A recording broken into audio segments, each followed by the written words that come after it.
The main focus for the next few months is to update that PEA. And the implications of an updated PEA are quite significant. The original PEA was based upon a base case of $1,800 gold. And we had a 78% internal rate of return based upon $1,800 gold. Substantial. Mm-hmm. We were quite happy with that.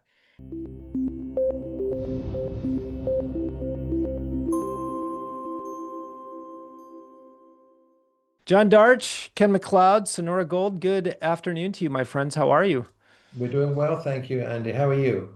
I'm doing amazing. How are you doing, Ken? I'm doing great, Andy. Thank you for asking. It's really good to see you, both. Let's start out with you, John. And just to all my viewers and listeners, I have been a shareholder. I've been a longtime shareholder. I want to say since October-ish, if you would. I've been very pleased. John, we have had quite the run, not only in all of a lot of, I don't want to say all, a lot of junior gold stocks and the gold price, but also in Sonora Gold. Like to talk to you really specifically right now just about this run up that we've had as it pertains to you. Do you see this lasting? And how does an investor separate really good investments, good junior national resource stocks from ones that aren't? A very good question, Andy. And the only thing we can really point to is that look at the price of gold and how it's moving. There are so many factors in play. There's the uncertainty in the economy in the US, say, and in Canada and around the world. There's also the political issues that are becoming greater and greater, whether it's the Middle East or Ukraine or whatever country. So there are a combination of factors where people go to a safe haven. And historically, it's always been gold. Yes, there's a lot of interest in AI and a lot of people investing there and chasing stocks. But at the end of the day, where's the fundamental value? Currencies, not necessarily so. AI, there'll be a few winners as always. But in the end, it gets back to gold. And I think what really makes Sonoro different and what would separate, I think, good companies from bad companies is that Sonoro has all the qualities that it takes to be successful. Not only does it have the Cerro project, which we can talk about, we also have a company project called San Marcial, which we've announced that we plan to spin off. Again, we can talk about that. But also, what we do have is a solid shareholder base. And what we see are the shares moving up in a solid way, excellent volumes in Canada, the US, and in Germany, etc. And this upward trend that we see fills us with enthusiasm because at each level, we're establishing a plateau. So when we can trade 1 million, 1.5 million shares at 22 cents or whatever, we're delighted because it means that we're getting more shareholders at a level where we can build up and move forward. Now, what makes a good company is basically the management's involvement in the company, not just in name, but actual physical involvement by way of ownership. In the case of Sonoro, as you know, the insiders own about 28% of the company, potentially more. We have loans to the company unsecured of around $5 million, so obviously fully committed. We have an excellent shareholder base that's been established in Europe for decades prior to Sonoro Gold. And they continue to follow their interest with us. And what's most pleasing is in the USA, we're getting recognition of Sonoro Gold. And I think what they are seeing here is a company that is well funded in terms of a junior company. We only take what we need from the market. We don't just fill up the treasury every time. But whenever we do a financing, it's always for a specific purpose. And we will continue to be prudent as we move forward. And the other thing I think from investors' point of view, look at what the objectives of the company are. Is it to go to production? Is it to take it to a stage where it can be taken over? And what's the interest of the management in? And I would say that, yes, we are keen to go through to production. We see great opportunities. We think we have the skill. We can fund it relatively easily. But also, we're realistic. If we continue to perform as we are, and if gold continues to move up, and I do not see that there is a higher level yet. It's like, how long is a ball of string? I've got no glass ball to look into, but I would suspect that we will, over the next 6 months or 12 months, with all the issues that are going on around the world, we're going to see a pretty solid gold market. There's always a retreat, but that then becomes an opportunity. And I think that's the same situation I say with the Sonoro Gold. It goes up to 22, it retreats down to 20. There's solid bidding there, then it moves back up again. And it's a long-winded way of answering your question, Andy, but it's to me a Well, I think combination that's the of correct way, everything. John. Not to interrupt you, but I'm just looking at a chart of for over the past year, and I'm looking at Sonora Gold, and it's had a really good steady rise. It probably, I would say, at a solid 30-degree angle if you go left to right. Mhm. It's gone up, I don't want to say significantly, but you've had a really good run in the last 6 months, actually. It looks really even, the rise is a lot more dramatic, if you would. But if you look at a Mhm. longer term chart of a 5 year, if you would, you have a really nice bull shape, if you would, Mhm. is exactly, that's where you get in a really strong base. That's what I see. So I couldn't agree more with you as far as a chart performance and a price performance here. But I think chart and price are lagging indicators. It's a testament of just really the where you at in the season and the life of bringing this to a mine, if you would, Mhm. and where really the gold market is. So you're getting a lot of interest in really in people that want to participate in the gold market here, and good companies. Go ahead. Did you have something to say? I was just going to say, I think the good thing from our point of view is that we are finally getting recognition, which began in about June, July. There was a major change last October, and Mhm. we've risen substantially since last October. And that was when the new president came in Mexico. And any fear of there not being any further open pit mines basically started to evaporate. It's taken time for people to get comfortable, and people are always saying, well, why has the main not been granted? Why is it not granted? It takes time in Mhm. a government and a change. And we are very comfortable that we're on the right pathway and that the mayor will be granted. Yep. Well, let's talk about that. Let's pivot to you, Ken. Let's talk about the MIA. What is the status on the MIA? Well, Andy, we've been working very, very closely over the past year with the authorities in Mexico City on getting the approval for the MIA. The big hurdle that everybody faced has been the review of the environmental regulations in Mexico, implementing regulations that are similar, if not identical, to the Canadian environmental regulations for mining. We welcome that.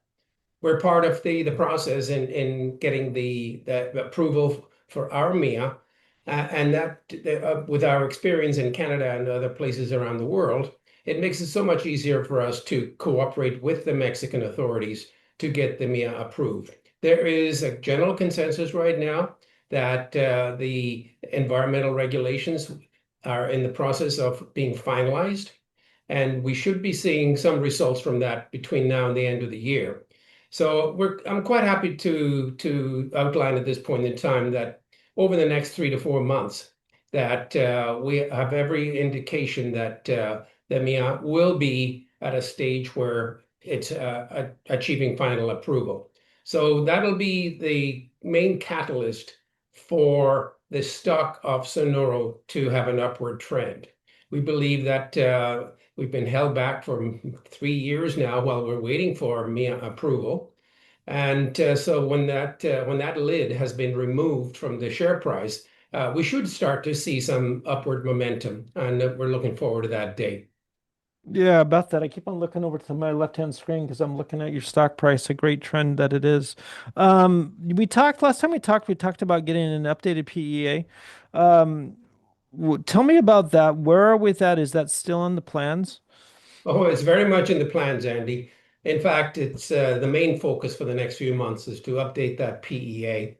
And the implications of an updated PEA are quite significant. The original PEA was based upon a base case of $1,800 gold. And we had a 78% internal rate of return based upon $1,800 gold. Substantial. Mm-hmm. We were quite happy with that. Now, Mm-hmm. fast forward to the current gold price of $3,800 approximately, plus or minus. When we do the new PEA, it will have an increase in the gold price as a base case. It'll be possibly close to $3,000. Now, the impact of that is that ore that was previously uneconomic at $1,800, and that's is below the 0.2 gram cutoff, will now become economic. So one of the things we'll be looking at and studying very carefully is how much additional gold is to be released from a reduced cutoff grade. And I can't tell you exactly what the final cutoff grade is going to be, but it will have a significant impact on the total resource that will be available for mining and for economic purposes. So we're looking forward to getting that PEA updated, and I would imagine it'll take between now and the end of the year to complete. So I'm going to talk to all my viewers and listeners here. So that's huge news, guys. And then this is not an endorsement. I am an investor. Sonoro Gold is also a sponsor of this. So just want full disclosure on everything. But that is huge. And what really that kind of is meaning, as he stated, is when you get that done, you can include a lot of more when you get a PEA done. It's not only going to re-rate the stock, which will make it more attractive to funds and institutions. That's big. But it was also big. It's going to show that ore that was not economical to process and to pour or to go to refining now is. Correct me if I'm wrong, Ken. You are absolutely correct. Okay, so Keep that in is a mind as well, significant impact on potential earnings and potential value. Go ahead. I think it's safe to look at the pros and cons here for a second. The price of gold has more than doubled since we produced the first PEA at $1,800. On the other hand, the cost to produce have increased as well. But I'm happy to state that they certainly have not doubled in price. So Right. the margins have increased substantially. And as you can see right now, all of our peers, many of our peers, have had a substantial increase in their share price as a result of the increase in the gold price, which has had a dramatic impact on their bottom line because the profits have increased proportionally. So when we get into production, we will then be measured not by how well we can get the message across through your medium, for example, Andy. It'll be based upon the earnings per share. And that day is, in my opinion, within the next 12 to 24 months. Yeah. So also, I talked to Lobo Tigger here to all my viewers and listeners. Please watch that interview. We cut it or we dropped it late last week. And what we talked about was the Lassonde curve. You want how I look at this Lassonde curve. And well, Lobo's done, he's really based his career off this. You want early stage, you want deep value in the middle. And then really, he said 12 to 18 months going into production. Off camera, he said that's actually even been stretched out further because certain people are starting to jump into starting to game the Lassonde curve of companies going production. I said this in previous interviews, John and Ken. You guys are right there. And I think that's also getting your story out and getting your the great story out. You're in pre-production, but you're going in production. You're right there on the Lassonde curve, and people are starting to jump in, if you would, to go get to beat everybody else, if that makes sense. Typically, what you can get is a double, if not a 10 bagger. And then again, I am not saying Sonoro Gold is going to go to a 10 bagger, but that's anywhere from 2 to 10 times just buying on the end of the Lassonde curve. Ken, let's talk about your other projects here, which is really unlocking even more value for the company. Talk to me about what's the plan for San Marcial. I hope I said that correctly. Correct me if I'm wrong. You did. San Marcial is correct. And San Marcial has been a sleeper for us for many, many years. It's almost 10 years. We acquired it in 2014, 2015. And it was the exploration preceded our acquisition of Cerro Caliche.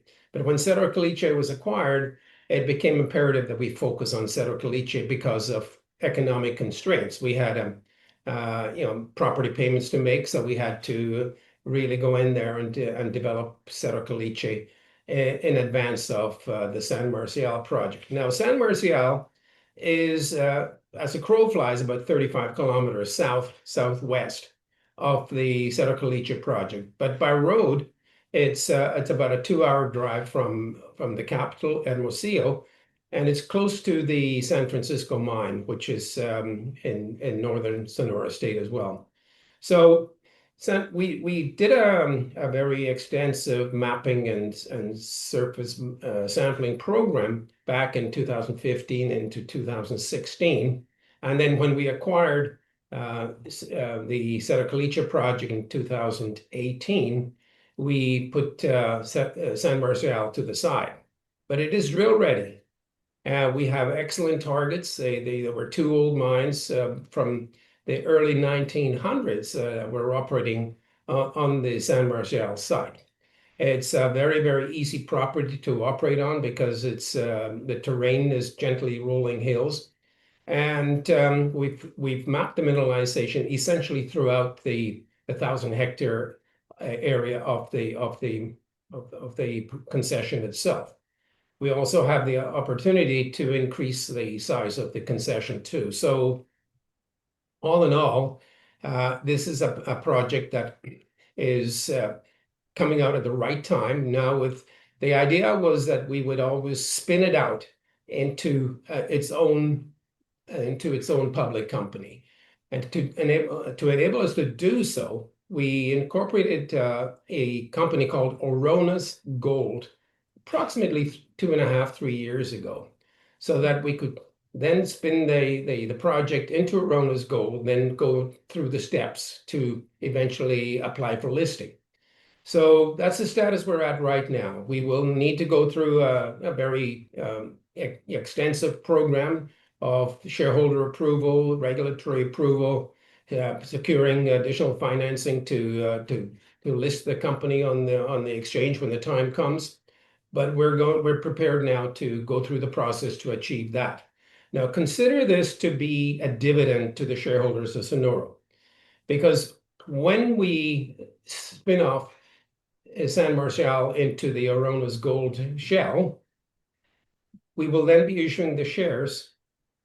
If not, I don't know, we don't have an exact number right now, whether it's 100%, 80%, or what other percentage that we will be held by the current shareholders. But each of the shareholders in Sonoro Gold will get shares in Oroco Gold when the time comes. So that means it's essentially a dividend to the shareholders. And I believe that is in recognition of the fact that a lot of our shareholders have been with us for many, many years, and we didn't get the benefit of the ownership of San Marcial back in the 2014 to the current era. Now we shall take advantage of the fact that with the price of gold at $3,800, Cerro Caliche and Sonoro Gold and the shareholders of Sonoro will benefit from San Marcial in a dramatic fashion. Yeah, if I can talk to all of my viewers and listeners, there's a lot of reasons why companies do this, if you would. One of the reasons is to raise capital. Another reason, you have 2 assets as opposed to the 1 asset now. So you're either more diversified, you have a new exploration company, if you would, that you can participate in, or you can, if you don't want that, you can sell it into the market as soon as it's listed. So I want to say thank you as a shareholder. Thank you. And then what to all my viewers and listeners, think about it too. If you feel like you're going into a very highly bullish market that we have been, if that's going to continue, you're going to want to have every single gold stock that you can get your hands on. So here's another asset that you can add to your portfolio. So, let me ask you, this, Ken. So you bought the land rights or the mineral rights, the surface rights. I want to make sure I say this correct. Recently, it was on. Correct me. I think it was on. It was on the Sierra Prieto. Is that correct? Did I say that correct? Property. Correct. This is Cerro Prieto Ranch. Exactly. What was the importance of that, and tell me the implications that you have now moving forward with that? Well, in That's Mexico, another piece of big news. you require 2 permits or two rights, sets of rights in Mexico. The surface rights you need in order to build a mine. The mineral rights are needed in order to develop a mineral resource. Now, we had the mineral rights all the way from when we acquired Cerro Caliche back in 2018. And then we have the surface rights to explore. And these surface rights expired on July the 1st of this year. So we had to go in there and either renegotiate an extension to the exploration surface rights, or what's more appropriate, since we are intent of going into production, is to acquire the surface rights for building the mine. So we sat down with the rancher that owns the Cerro Prieto mine, or the Cerro Prieto ranch, sorry, and we negotiated a 25-year term for the surface rights. The need to have the surface rights was imperative for Cerro Caliche to go to production. That was absolutely imperative. So when our lease came up to be renewed, we thought, okay, we're moving forward to production, and we therefore took a much longer lease. And the lease itself covers not just our project, but also the adjacent project, which currently has a lease until, I think, September 2028. That's Cerro Prieto. And then after that expires, the lease that we've secured with the landowner then gives us the surface rights to not only Cerro Caliche, but also Cerro Prieto. And so it will be then up to us and the owner of Cerro Prieto to negotiate terms for them to continue. Excellent. I'm sure there's a backstory with all of that. I'll ask you that off camera, but I just want to say that was some shrewd business acumen from both of you on that. Let's go back to you. Well, let's stay with you, John. If anything that you want to leave our listeners and viewers with here, until I have you on again in the next 3 to 4 weeks. Yes, Andy, thank you for that opportunity. The main thing I think for your listeners and our shareholders to know is that we remain absolutely committed to moving Cerro Caliche forward as quickly as possibly and as quickly and efficiently as possible. Concurrently, the decision now to spin off San Marcial is a timing issue. And as to the question of why did you not do it before, it's because we focus. And every time we take an action as a non-revenue producing company, it costs money. Now, we've been fortunate that the insiders put up money. So that's good. So now we're at the stage where Cerro Caliche is moving forward. We maintained our commitment to be focused, but we're also recognizing as we move forward, San Marcial becomes a very valuable asset for all of our shareholders. And the decision to spin it off is that if we're in a situation at any time in the future where maybe Sonoro Gold is acquired, the shareholders will then have an ongoing interest in that area through San Marcial. So yes, it's a dividend, but it's also being able to maintain an interest should in fact Sonoro Gold not go to production and it's acquired by another party. And we've always said, if the price was right, we would put it to our shareholders for consideration.